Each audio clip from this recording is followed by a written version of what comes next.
All right. Hey, welcome back to the Go for CO channel. This is John the Bomb. Building others means business. And I keep on saying that, but you know what? When you bring on a guest like this, these are the types of people that are the people behind the people, right? They're CEOs, founders, entrepreneurs. But, like every great athlete, someone needs someone to be coaching them, to be moving them, to be steering them, to be pushing them. I'll selfishly say in my chapter number 2 of Align, you get to be a mentor or a mentee based on the experience that you've developed. And it's so cool to have this lady on. Her name is Stacey Hylen. She's a 2016 International Coach of the Year. She's certified, very importantly, AI consultant. She's coming out with a book called The Hidden Profit System. And guess what? She's been featured on CNN, Fox Business Entrepreneur magazine, and more. Her upcoming book, Hidden Profits, More Clients and Cash, is already stirring interest, and her LinkedIn network is 14,000 connections. You don't just connect with people on LinkedIn just willy nilly like some other social medias. She is sought after and connected with. So, Stacey Hylen, thanks so much for coming on the Go for CO channel. How are you? Oh, I'm awesome, John. I love how you did your bomb. Like I actually did that with my last name because it's such a weird Swedish spelling. So it's Yeah. help you leverage everything now. Oh, wow. I love acronyms. I think it's such Yeah, a cool way to kind of stick in someone's mind. yeah, exactly. It's interesting. Interesting. Well, we love to start off in the Go for CO channel, with an opportunity to kind of learn how did you even think of getting into the consulting, coaching business? What were some of the background things that you had? Was it only school to business or business to business? How did that work? So tell us a Yeah, little bit it's about that it's story. funny because I grew up in a very entrepreneurial family and I read my first sales book in third grade. Oh, wow. And I started selling in third grade. I was doing door to door, selling to my neighbors. I was buying stationery and selling it, buying it wholesale, selling it at retail, to travel because I wanted to travel. And then by fifth grade, I progressed to selling business to business. And it was just something that was in my blood. So I went into sales, after school. And in my last selling job, I was doing a very consultative selling style because I really believe in that. And we were selling a very high ticket piece of equipment. And in this consultative sales style, I was helping the business owners actually grow their business. So I was saying, like, okay, here's an area that you can increase your revenue. Here's an area. And so one of my clients at that point increased her sales 200% in 1 year. So when that happened, I was like, you know what? I was really enjoying that much more than, the sales, doing the sales and constantly being on the road. And coincided with my dad being diagnosed with cancer and he died very suddenly, like within 2 months. And at that point, it really made me step back and say, okay, what do I want? And when my dad passed away, he had a lot of regrets because even though he was really successful, he didn't feel as successful at home. And he had missed a lot of those important moments. And so that really inspired my mission to give entrepreneurs back to their families. So, whatever growth strategies we're doing in a business is not just about growth for growth's sake. It's really like designing the lifestyle of like, how do you want to live your life? What impact do you want to have? How do you want to interact with your family? What do you want to do with your life and grow your business at the same time? So, that's how I got started. Well, it's inspiring, right? I mean, sometimes, unfortunately, things have to happen in your life, crossroads or events, things that kind of propel you into certain directions. But the discovery that you had, just even being inside the company and helping in different ways, I was affectionately call you an entrepreneur at that point. You were thinking like a business owner, finding ways to help and add value, which is a big deal. Go for CO community. You take a look at the way that Stacy just described that. If you're working a job and watching this channel and this interview, that is a great way for you to start, your entrepreneurial journey, be the entrepreneur in the company. So, all right, well, take us through, obviously, you have this tragedy that happens with your dad, you get inspired to kind of, make him, someone that will be remembered through your work. What are some of the first steps that you shared, when you started looking at becoming a consultant, and were you thinking about certain industries that you really were attracted to? What was some of the ways that you got that thing started? Well, I actually went to coaching school. So there's a thing called Coach U, which is a coaching school of learning coaching tools. But I think what separates me from a lot of coaches is it's not just about like having coaching skills and asking good questions. I'm more of what I call a consultant, that I'm actually going to tell you what works instead of saying, Consultant. well, John, what do you think you should do? Instead, Yeah. I'm going to say, well, John, based on this, and this is, what I would suggest. And so I did do a lot of training. I studied with some of the greats, Russell Brunson, Jay Abraham. I worked with Chet Holmes and I worked with Tony Robbins, became vice president of consulting with their business mastery brand. And that was also when that opportunity came to me. I had little baby at home. I was going to networking meetings, and my husband and I were changing the baby in the parking lot. He would drop I would go to the networking meeting and he would give me the baby and then I would go home. And at that point somebody introduced me to Chet Holmes, the author of The Ultimate Sales Machine and Tony Robbins' partner in business mastery. And I was like, when I met him, I said this would be a really good opportunity to learn from a master. Like he coached and consulted with all these Fortune 500 companies. He was a master. So I jumped on that opportunity, as well as all of those paid opportunities that I did to invest in my learning. I said, let's mentor. I was the number two person that he brought in. Actually, his daughter Amanda, who's carrying on his legacy, wrote the foreword for my new book. Oh, wow. Really, So really it's a cool. What big a circle, connection. full circle moment. Yeah. Well, and sometimes it's just about the destiny that you had, right? Obviously the things that happened, but also the things that you proactively did, and all of a sudden you put that energy out there, and look, you introduced yourself really in a way to Chet, and got that going. So neat. So you got some education, you really invested in yourself. What were some of the first ways that you attracted some clients? Yeah, I did a lot of networking at the beginning, and that was a slog, and I think, the things that I learned from that is you need to be in the right rooms, right? Because if you're in a networking meeting with people that have no business or no clients, it's not the right room. So from Mm. there, then I really started doing more speaking and, going to events and being the person that people at the event were coming to see. And that really shifted everything. And then the other thing was referral relationships, like setting up the referral relationship with Chet, being able to, he had clients that were paying $30 to $50,000 a month for him. He's like, I need something for the people that are not paying $30 to $50,000 a month. So that was a great referral source as well, so that I had people coming from all over.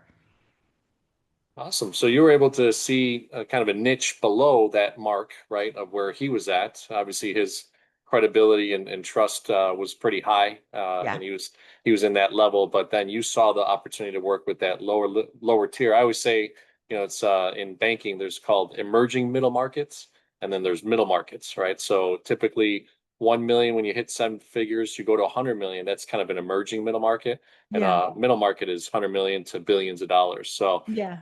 really interesting that in that space of coaching and consulting, is that derived, scenario that you kind of carved out for yourself. So, so obviously you get a couple referrals. Was there, based on your education and the things that you learned from Chet and the organizations you were a part of, did you already have a specific framework that you were able to do discovery calls? How did that function start working?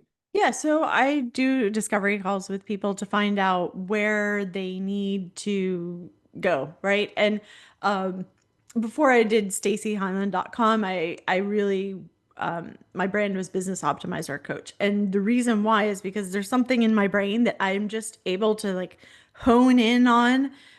It was funny because in my mastermind, I said something this week and they were like, that's why we pay you the big bucks, because it was just like I zero in, like I'm always looking for the areas of optimization for the people that I'm working with. And really, what I've developed is the add a zero without the hustle framework. Because again, like going back to my dad, I wanted to make sure that whatever I was doing with my clients is really rooted in like their lifestyle design. So we identify what their hidden profits are, we look at who their perfect clients are, and then we're really looking at creating that strategic positioning that makes them stand out in the market. So, for example, I had mentioned my logistics company that I work with, and you know, a lot of companies are struggling because they're in a commodity thing that they can't differentiate themselves, and they're just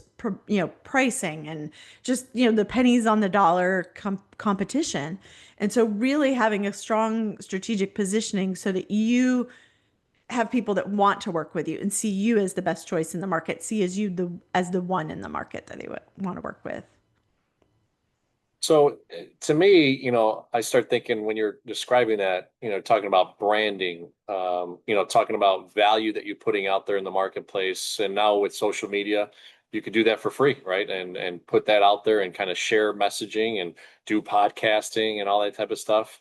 What are some of the things that you started to see where you were being able to, view, oh, okay, was it operations that you concentrated on? Was it a better marketing effort? Was it, they needed to create a better sales process or a group of salespeople?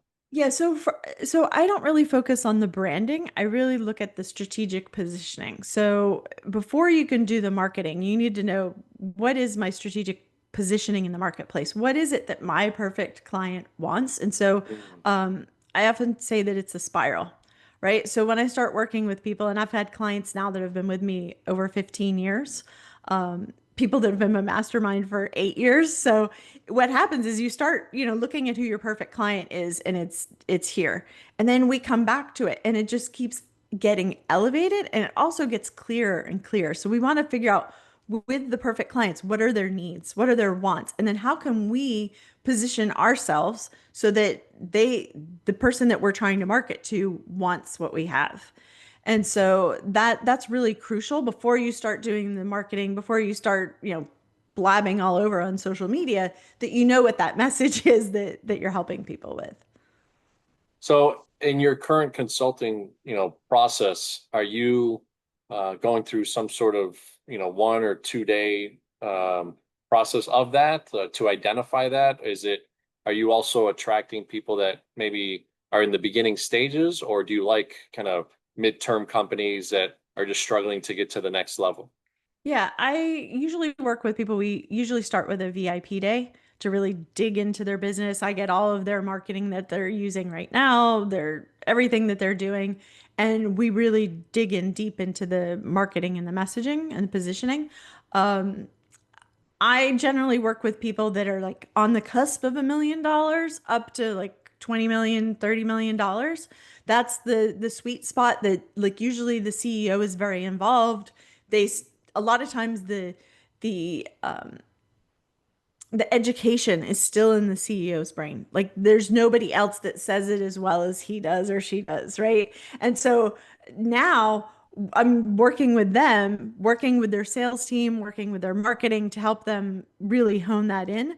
And now with AI, it's really even increased it because, for example, the client that I mentioned that's been my client for 15 years, we know his positioning. We have been able, with his strategic positioning, to go, he competes against billion-dollar companies, $100 million companies, and he's a small boutique firm. And he's been able to land these billion-dollar clients competing against these $100 million and billion-dollar firms. So for that to happen, we had to be really, laser focused on how you can help that prospect to become a client.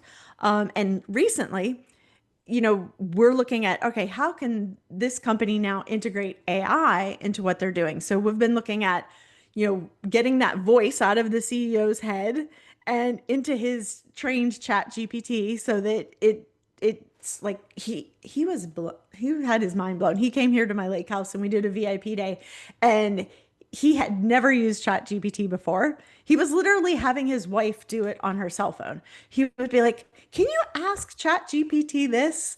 And she would do it. And when we came here, like, we went in grassroots and like trained his chat GPT on all of his content in his voice. And we were able to have outputs that he was like, in 5 minutes, that would have taken him a week.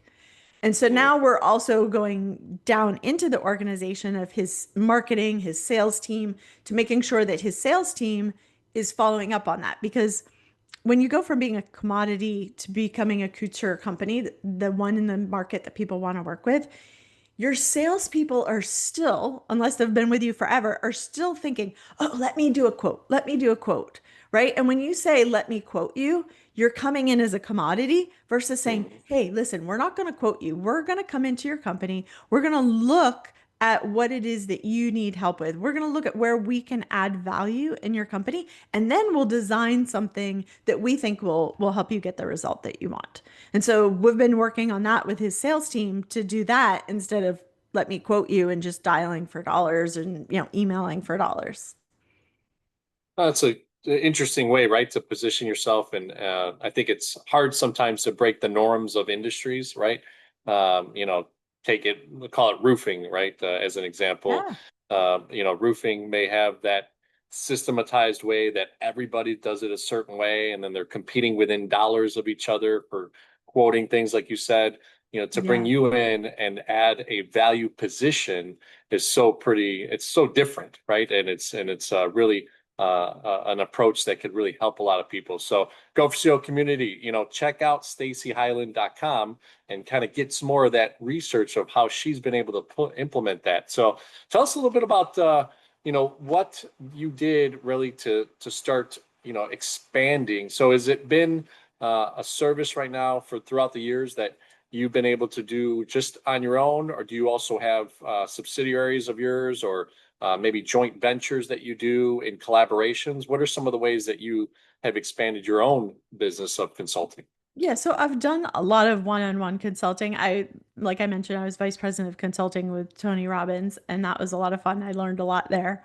But what I've decided to do is I've created some masterminds because um, I've had some people that I've trained in the hidden profits process and things like that. But I really love, that's my zone of genius, is working with these masterminds. And I have two right now. I have one that's tech founders over $1 million, and they've been going for 8 years, the same people in that mastermind. And then I have another one that's high six, seven figures founders. And that has allowed me to increase my impact because it's more of a leveraged process, that it's not all just one-on-one calls on the calendar or Zooms. um, but it's still allowed people to get the result that they want, because with the mastermind we have the Zoom calls. They have Voxer access, so they can grab their phone and message me anytime they want, and I'll respond to them. So they're not waiting all month to be like, okay, when's the next call? Like, that I need this question answered. And we also do retreats. So those retreats allow the CEOs to step away from their business and actually take 2 days to really think about, like, what is the next evolution? Like, if you think of that spiral, right? Like, a lot of times CEOs were so idea driven that we're like, oh, look at this idea, look at like all these shiny objects, like people say squirrel, squirrel. And instead we get really focused in those 2 days to make sure you're focused on the right things, right? That you're not just like, oh, this is an opportunity, that's an opportunity, oh, I need to change to this software. Like, we're really discussing what's going to help them take to the next level, and again, in that lifestyle design container, to not sacrifice their family life when they do it. Hmm. Yeah, you're making me think of a lot of things that make a business run, right? And there's so many hats that at that small level, right? The six figures are still kind of a baby business, Yeah. right? Seven figures, I think it's the quote is 7% or so companies in the world, in the US, you know, get to seven figures. So you start to become more of a mature business. And you see that, right? You see the change of a seven figure, 2 million to get to 5 million takes a little bit of a stretch from 5 to 10, 10 to 25. There's differences in the things that you're doing. So I love the positioning that you give people a focus, right? That CEO, that entrepreneur, a very laser focused in their proposition of how they're positioning themselves. So what are some of the evolutions, and how did you get to this book, which is really interesting, right? I know there's another book out there. I think it's called Profit First, and some other Yeah. variations out there. So I'd love to hear, and the community would love to hear, you know, how you started to kind of position the book as something that you could Was it more of a leave behind? Is it something that you're challenging your retreat to read before you come? What are some of the ways that you thought of that book? Well, the book came from the last recession. So when I was working with Chet Holmes and Tony Robbins, I they started their business mastery brand together at that point, right? Like the economy crashed and they were having their first live event in Las Vegas. It was a $10,000 event to attend, and it was interesting because I was hearing from the sales team of like how nervous the entrepreneurs were that were like investing $10,000 to attend this event, especially since it was a brand new event. Um, and there was something that happened that Tony was coaching somebody that changed everything for me as a coach and as a business owner. And he was at the front of the room, and this was a very small event. There were probably like 300 people. Tony didn't have a security team. It was very intimate. Um, and so he was at the front of the room coaching this entrepreneur, and this guy said, I've tried everything and nothing works. And like that's something that you hear a lot, right? That people are just like trying all these different tactics and like they haven't stuck with something long enough to make it work. Hmm. And so Tony said, well, tell me what you've tried. And like, so the guy told him what he tried. And so Tony said, well, that's like three things. Like, that's not everything. And he said, well, how many times did you try? Because he said, you told me you've tried everything and you've tried three things. And the guy said, well, I tried like, three things and like for three times, like not very long. And so at this point, the audience was kind of nervous, like, oh my gosh, this guy just told Tony. Imagine telling Tony Robbins that you've tried everything and you told him I tried three things three times, right? Tony's going to be like, that is not everything. So, The wrath is coming. yeah, yeah. So Tony said, well, have you ever seen somebody that's come to this country with less than you have? Like they didn't have a credit score, they didn't have a credit card, they had no capital, they had no network, they had, they didn't even speak English as well as you speak English, and they have become more successful than you as an entrepreneur. And the guy said, yeah, like you're seeing them all the time in Entrepreneur Magazine, on the Inc., 5,000. And he said, well, what is the difference here is that they did not have more resources than you. They were more resourceful, right? So it's not about the amount of resources you have. It's about you being resourceful. And that like that's a writer downer for everybody that's listening. Like the bells were going off, and that's where when I went back that week, I was having clients, and you're in the banking industry, the credit lines dried up, right? So people were selling stuff, they didn't have the credit lines to pay for the equipment. I mean, it was a mess. And so I said, how can I be more resourceful for my clients as they're going through this recession? And that's where the hidden profits were born, is how could we make more money with the existing resources we had? And so all the things in the book, yes, it's about profits, right? But it's really about boosting the revenue without increasing your marketing expense, which means everything that we do goes directly to bottom line profit. Right. So that's a little different than, some of these other books that are focusing on profits, because this is not an accounting book. This is a revenue boosting book to bottom line increasing your bottom line profit. I love it. Let's get even a little bit deeper. So, I'm thinking one of the concepts, right, is there's a sale, right, and then there's a longevity to that sale of that client that could stay with you.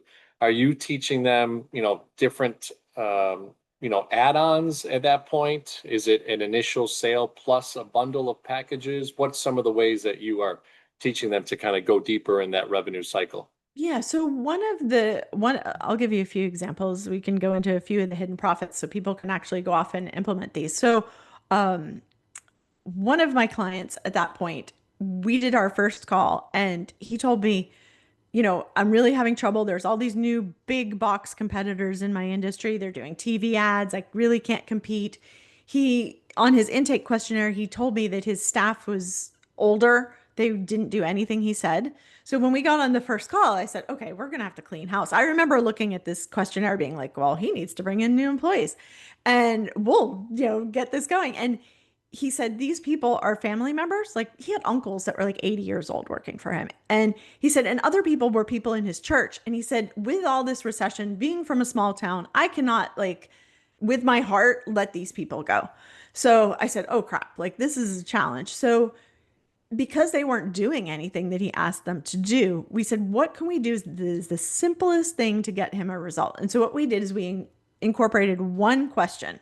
We looked at what was his most popular product. In this case, it was an auto parts store. His most popular product was the stuff to do an oil change, right?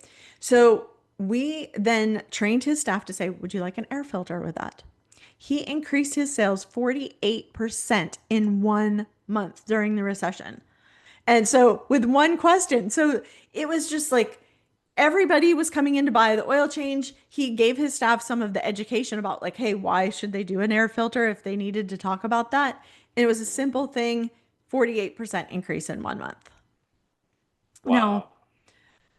on the other side where you're saying like, so that's like you were saying like, do we do packages? Yes, like buyers buy, right? So when you have that buyer with their wallet out, that's the time to say, hey, they're the most excited. They have their credit card, their wallet out. Let's see what else we can do to serve them. Not like, oh, I'm gonna get every dime out of this person. No, we come at it from a place of service. Like, how can we help this person? Yeah, I mean, look, when you add another product or a service during the sales cycle, it has to match, right? It can't be like you're selling, like you said, oil change, and then all of a sudden you come out with, "Hey, would you like a cookie?" Right? With Yeah, that, or but doing some hubcaps. yeah, something like that, right? So I get it. I definitely feel like businesses kind of miss opportunities, when they have someone engaged. In my commercial banking hat, I always say, hey, look, you came to me for the capital, right? You wanted to buy a building, you wanted to buy some equipment, you wanted to have access to capital for your growth and a line of credit. But, we're about a relationship. Have you thought about your merchant service? Have you thought about your banking services, and how do you use your treasury management to really float your liquidity, all those types of things, right? So it's a conversation, right? And as you get that client talking, those companies can really flourish. But like you said, incredible, 48% in 1 month, just tweaking one little thing. So Yeah. really awesome stuff. So I any like other what you said. examples? I like what you said because you became a resource for your client, right? Instead of just being a commodity of like, oh, where can I get capital? No, you're a resource. You're like, hey, John, I'm having a question about this. You're going to connect them with the right people, even if it's not you, right? You're going Yeah. to connect them, but you're also going to help them see the things that they can't see for themselves. So another example was a client, what I call the $700,000 mistake in the book. Mm. And so I had a client and he came to me and he said he canceled his call, which rarely ever happens because people have made a huge investment in coaching. And they said, I so I got on the next call with him and I said, tell me what happened. He said, well, I had $100,000 sale. And I said, well, this is like a happy dance moment, right? Like $100,000 sale. And he was in commercial printing and he said, it wasn't a happy dance moment. And I said, well, how can $100,000 sale not be a happy dance moment? And he said, well, Stacey, he said, this was a prior client that had been going to our competitor for the last 7 years. So $700,000, like 100,000, 100,000, like going down the drain. Wow. And so that really was like, oh my goodness, like that inspired one of my other hidden profits in the book is the come on back strategy. Because once you have a client that likes, knows, and trusts you, they might stop for some reason, right? Like they might not need your product or service right that minute. They might decide to go and try somebody else, right? And that's at the point where, like, say somebody goes to another banker, they might think, oh, I can't go back to John because John's mad at me or John's going to be, ticked off that I cheated on him with another bank. And so what the thing is that knowing that you need to welcome those clients back and let them know that they're welcome into, your world again. And so dentists are really good at this, right? You don't go to the dentist and they're like going to send you the postcard. They're going to call you. They're going to like keep after you. But most businesses are not doing this. And it's a huge, loss because you've already put that money into the marketing to that client, into the sales team to bring on that client. And if you let them go and don't reactivate them, that's a hidden profit right there that you're just letting go down the drain. Um, I had a client that did this. She was taking my hidden profit system class. And she was an implementer. And she said, I want to do this. Now, the funny part was, is this was December and she was in the very worst niche to sell stuff in December. Can you guess what it was? Uh, ice cream? No. Well, ice cream, actually, the further north you go, people eat ice cream in the winter. Oh, really? All right. It's really weird, but it's close to ice cream. It's weight loss. Wait. Okay. It's weight Okay. loss, right? Because who It's the wants to? holidays. I gotta gain weight. Right. People actually expect between Thanksgiving and New Year's, you're going to eat, right? You're going to Okay. go to grandma's, you're going to That's funny. I have never those thought of it. once a year Yeah. thing, you're going to have the cocktail, you have parties. And so she was an implementer and she's like, I want to do the come on back strategy. And I said, well, I can't guarantee you it's going to work for weight loss in December because people are very resistant to that. She did it and she increased her sales by 50% and had her best month ever by doing that. And then that continued into January because January is the big revenue month for weight loss programs.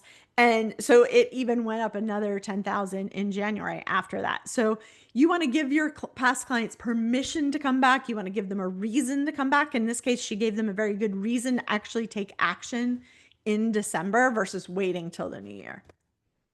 I love that. It could be a full chapter, right, of how businesses miss opportunities with past clients.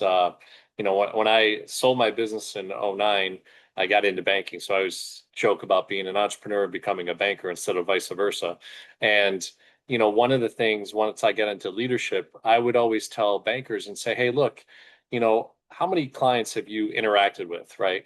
And if they were 6 months into the business, let's just say they interacted with, I don't know, 50 clients, right? And I say, well, how many times have you touched that 50 clients again?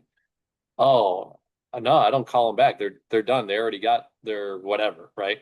And I think it's so huge that you bring that up because there's definitely hidden profits in that. And like you said, sometimes it's just that little message, maybe that offer that grabs them again to say, hey, oh, come back to me. And you're so right. Dentists, as far as success, 98.9% of dentists are profitable and they run really good businesses. It's so interesting that you brought that up is that they're one of the only industries that touch you over and over and Yeah, over and yeah, over, remind you about the cleaning and yeah. text you about this, right? All that Yeah. stuff. So it's an interesting insight that you just brought out. So And so I tell me a little bit about the aspect of how you've been able to sustain your own growth, right? Obviously, how'd you call it? Consulting, consultant. consultant, all right, consultant. Obviously, as an individual, you personally only have your own amount of time. Yeah. Recently, I saw AI certified and all the things that you're talking about. Are you able to duplicate your time through? Are you doing video teaching? Are you doing one to many? Right. Obviously, you're doing the retreats that have become a really staple of your business. What are some of the ways that you duplicate your stuff? Yeah, so the mastermind is a big one because I have the two masterminds, which is awesome. I also, do videos and things like that. The thing, to be quite frank, like as an entrepreneur, we know it's hard, right? The people sitting out here watching and listening are like, yeah, it's hard. And so one of the things I talk about with my clients is like that those peaks and valleys. It's like a wave, right? And you can't expect to always be on the wave top of the wave, right? You need to know that there's some slower time. There's times that your energy, like I had my daughter whose back got broken, we moved, I built my lake house, which I'm sitting in right now, which was my dream, which is like, okay, once I did that, I was like, oh, I did my dream. Like, so it's really a combination of like knowing your energy cycles, like really managing your energy. There's a book, The Power of Full Engagement, that I absolutely love, and it talks about like how to manage that. And I always say to my husband and my kids, like, people are paying me for my brain to be on their business. I said, like, I need to guard my brain, which means like I need to be like moving my body. I need to be sleeping. I need to be, feeding my brain the good stuff instead of the crap.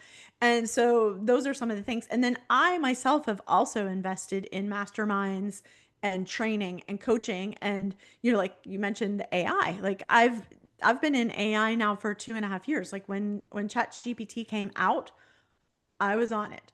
And then I got certified as an AI consultant because I said, again, it's like the hidden profits. It's like, how can I help my clients even more? And so the Mm. AI was like, they have no idea, right? And people come here, like I did a retreat this week here at the lake house, and the guy was like, his mind was blown.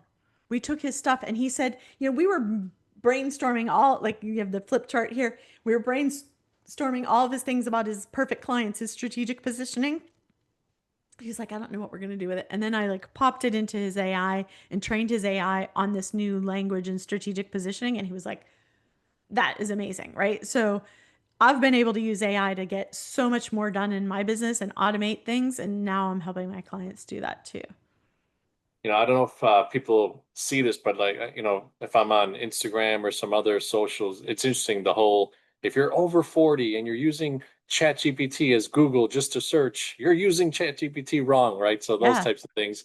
And it's been interesting. I pay for the paid version, right? Yep. Chat and Grok and trying to learn those things. I might have to steal some access from you to as far as the agent side. I think that's one thing Yeah. that That's the, I'm very interested in yeah. and learning. That's So, are you exciting. doing anything with the agent? Because I think you said one of the client that you're talking Yeah, about. we're putting agents in place for his Okay, business to really automate it because he's dealing with billion-dollar companies. wow, So we're okay, looking at like, okay, how can we make this easier? How can we take some of the load off of his operations? Because we've done this marketing and sales part. Now we're looking at his operations, how to make that easier.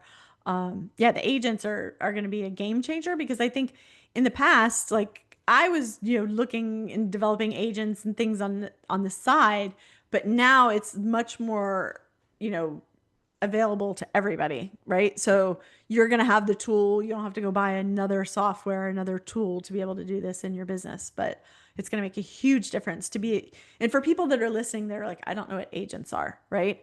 Because they're just trying to tell ChatGPT to be Google. Like agents are using AI to actually accomplish tasks. So you can hmm actually tell it to do something. So the example that ChatGPT did, OpenAI did in their example was like, it can go and book travel for you. It can go and actually purchase things, like design a t-shirt and then upload it onto the Shopify store and, do all of that for you once you program it how you want it to do it. Yeah, it's a game changer for sure. And I think I the love. other thing where you said like people are using it as Google is a lot of people are just saying like, oh, do better, right? So they're getting an output in Chat GPT or whatever they're using, and they're like, oh, this isn't good. Like, improve this, make this better, make this more whatever. And they're making it all relying on the prompt, hmm which you need to train your AI before you prompt it. So you need to have your voice, your tone, your security, all of that set up before you're like, okay, I want to write a letter to my clients. Mm. Yeah, because it doesn't know, the framework of how you think and talk. And if you ask it to maybe rewrite something, right, it's not giving it, it may feel, I think, because I've done that, admittedly. I've done it where I've written something out and I'm not necessarily a great writer because I usually write like I speak.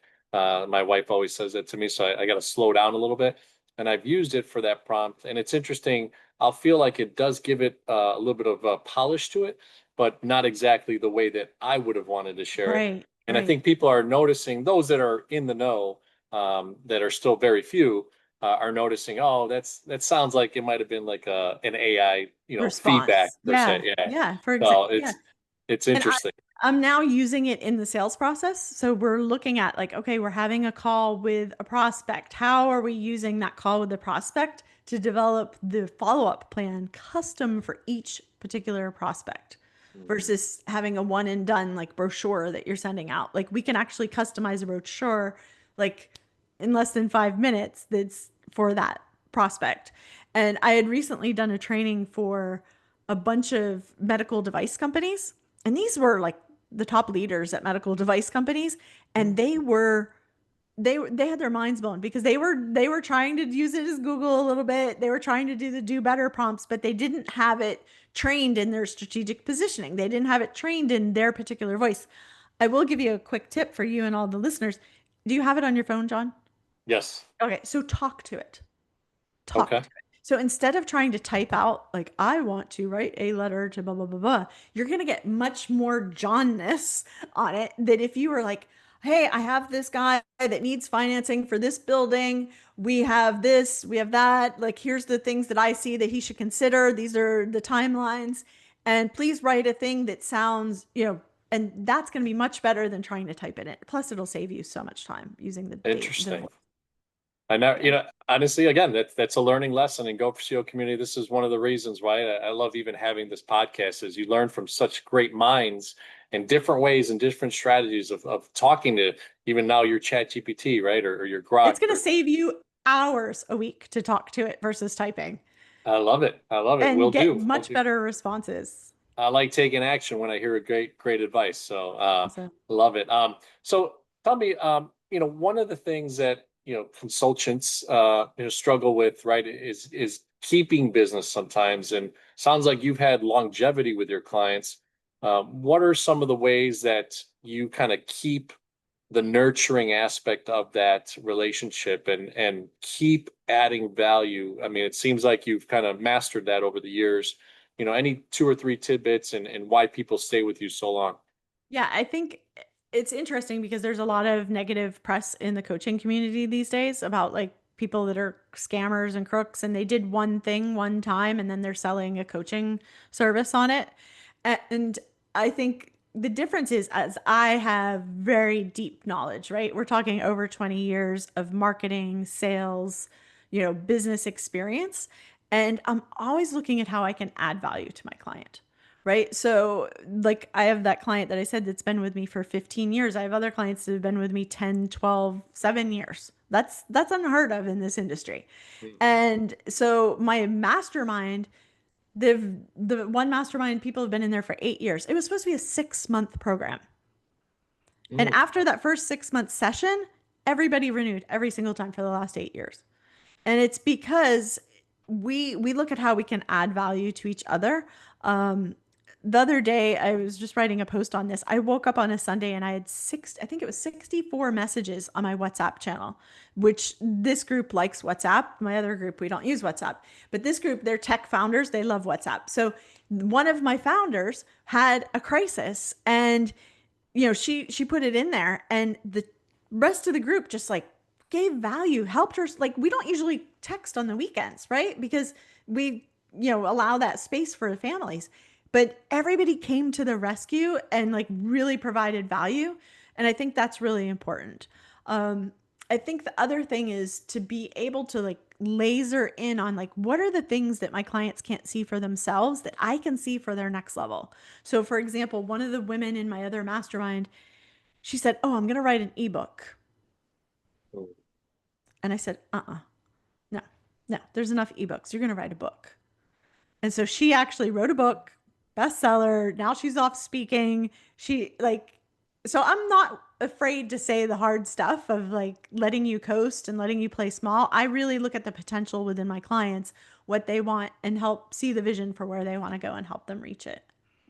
That's awesome. That's awesome. And these groups that you talked about, are they paid groups or are they kind of peer groups, right? No, That kind they're of, paid groups. Yeah. okay, interesting, right? And like you said, when you get, 4, 5, 20, 30, 100 people, let's say, I don't know what the size is of your groups, but you get all these people that have an invested interest in helping each other and feel that community sense, right? Really interesting to on a weekend, as you said, you've kind of coached them to be cognizant of their time with their family, but they happen to see that message, someone in need, someone of their peers in Yeah. need, and they all responded, and really cool. What was the result of that feedback that Well, everybody gave? first of all, I think it took the stress off of the person because, Okay, they were feeling really alone with it. And it was yeah, something that was, um, I don't want to give any details that'll identify sure, them, but it was something that could have really hurt her business. And so she came out of there with a plan and she was like on it, right? So she was taking action to do the things that we said and really, solve the problem. that's awesome, awesome. Well, look, I really appreciate your knowledge and the things that you've been able to share. I know that the book And the book is out right now, right? No, it's coming Oh, out. It's coming out. It's called Hidden Profits, More Clients and Cash. You can go to hiddenprofitbook.com and get on the waiting list because I'm going to have lots of goodies for the people for the pre-launch. So go there, get on the list. So when it launches, you'll get all the goodies. But nice. yeah, I'm really excited to get it out in the world because I know that each chapter has strategies that you can actually take to get those bottom line profits, and they're designed to do it for free with very quickly and without a big team to implement. So anybody can put this in their business, whether they have a business that's, at 100,000 or they have a business that's 100 million. These things are going to be things that they can implement. Yeah, yeah. I mean, look, business is still human beings, right? Doing the work. Obviously, we're starting to bring in the AI component, and companies are realizing there's areas that it could improve vastly having these components, but it's still a human being, right? You still Yeah. need to, teach someone and identify opportunities and look where they may not be looking to coach them the right way. So super excited about that. The way that we end our interviews are typically as CEO, right? So part of Go for CEO is client experience. Engagement is the E word, right? How you engage with your clients, how you engage with your employees, if you have those, or strategic partners that you have work with. And then O is operational excellence. And you've kind of touched on a little bit of those in each one of our topics that we've talked today. So client experience, maybe like a 60-second value proposition. What is it that they experience truly coming to Stacey Hylen and her Coachescent program? So Yeah. So when my clients come to me, I have their best in mind, right? So I'm seeing the best in them, I'm seeing what's possible for them, and I'm also helping them in their zone of genius, right? So instead of feeling like forcing, it feels like flow because we're not trying to like fit them into like what everybody else is doing. We're designing it around them and what their goals are and their zone of genius. awesome, awesome. And then engagement. I mean, you talked a little bit of, I think from a service perspective and what you do in the coaching consulting side, the mastermind is such a cool thing and it's in very engaging. Are there any other little things that you're doing? Are you a birthday card writer? Do you send gifts, once a quarter? What are some ways that you engage with clients, maybe with other coaches that you partner with? What are some ways that becomes something that's prevalent? Yeah, it's funny because I would never have been a cheerleader in school because I'm not that coordinated, but I am a cheerleader. Okay. So I celebrate my clients. I celebrate their wins. I celebrate them like every week we celebrate. And I think the other thing is like I'm going to help them um, amplify their reach. So I'll share their things on social media so that they're Mm. getting more visibility. I'm also sending them things that I'm like, okay, this would be perfect for you. So it's not like even if it's outside of the coaching time, I'm always looking at like how can I add value. One of the biggest things that people love is if I see an opportunity to be on a podcast, to be in the media. Like I see a lot of media requests come in that they're like, "Oh, I need somebody for this on this topic." I will send them that and say, "Hey, connect with this person, get in the Boston Globe, whatever it is." Or there's a speaking engagement that I think you would be perfect with. So I really am always sharing opportunities with them that they don't see.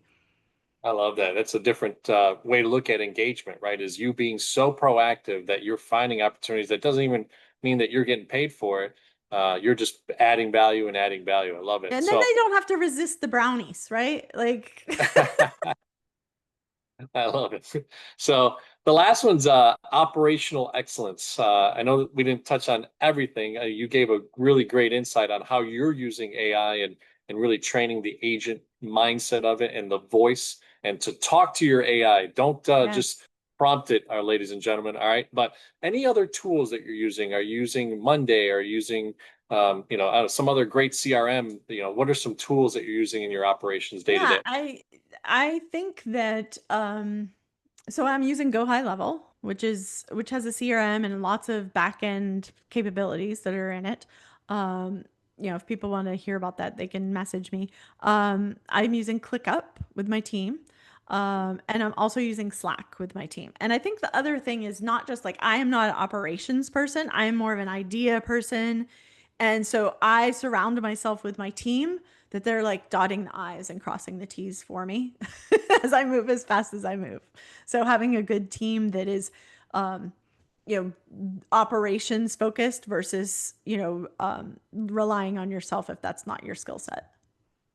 So I don't usually do this, but I'd love to hit on this because I think it's important for the consultants and coach all consultants, right? You said out there, you just mentioned a team. And I think a lot of times in the consulting coaching world, everybody's taking it on kind of their own, right? And they're doing everything. So they're facing the, employee to self-employed dilemma being a coach because they're doing everything.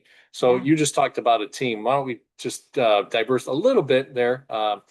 What did you do to bring on teams? And are you using independent contractors? Are you using strategic partnerships? What are the ways that you built your team? Yeah, so and this has been a trial and error process for sure.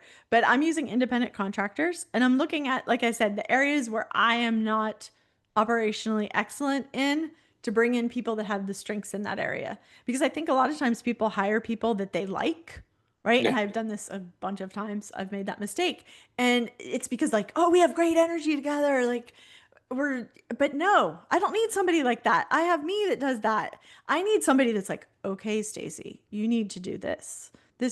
I see this on your webpage that needs to be fixed. I see this on your intake thing that is not working, right? Like I need somebody with the eyes for me on the things that I don't see. So that's really important.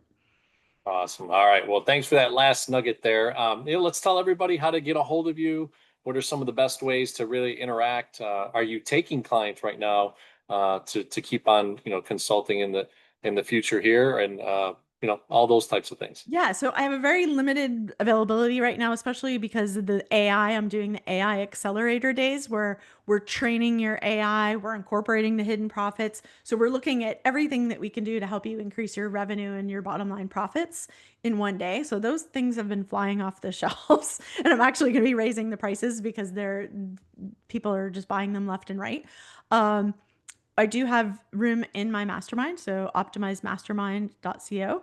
And I'm Stacey Hylen everywhere on the internet. I'm the only Stacey Hylen in the world. It's Hylen, help you leverage everything now. And for the book, go to hiddenprofitbook.com to get on the early bird list. Say that acronym again. I love that. Help you leverage everything now. I thought of that while I was on motorcycle one day. I was like, I need a way that people can spell my name because they usually think it's Highland, like I'm Scottish, but I'm Swedish. Ah, that's right. That's right. Well, it reminds me of system, right? Save yourself time, energy, and money, right? Yes. So I love it. I love it. Well, John the Bomb, Building Others Beans Business. I'm coming out with the book very shortly. Should be the beginning of August. I need to get probably a pre-launch and tighten up my skills on that side of things. But super exciting to have you on, Stacey. Really appreciate you sharing with the Go for CEO community, and check her out. And by the way, subscribe to the channel, become someone Yes. that is building the Go for CEO community. You'll also see Stacey on LinkedIn, on my X, on Instagram. Now we have our own Instagram page with Go for CEO community, Facebook, and YouTube Shorts. So excited to have her sprayed all over the internet, and the great Woo. nuggets that you'll be on. So thank you so much for coming Thank you on, so Stacey. much. Thanks, John. I appreciate it. Have a great day, everybody.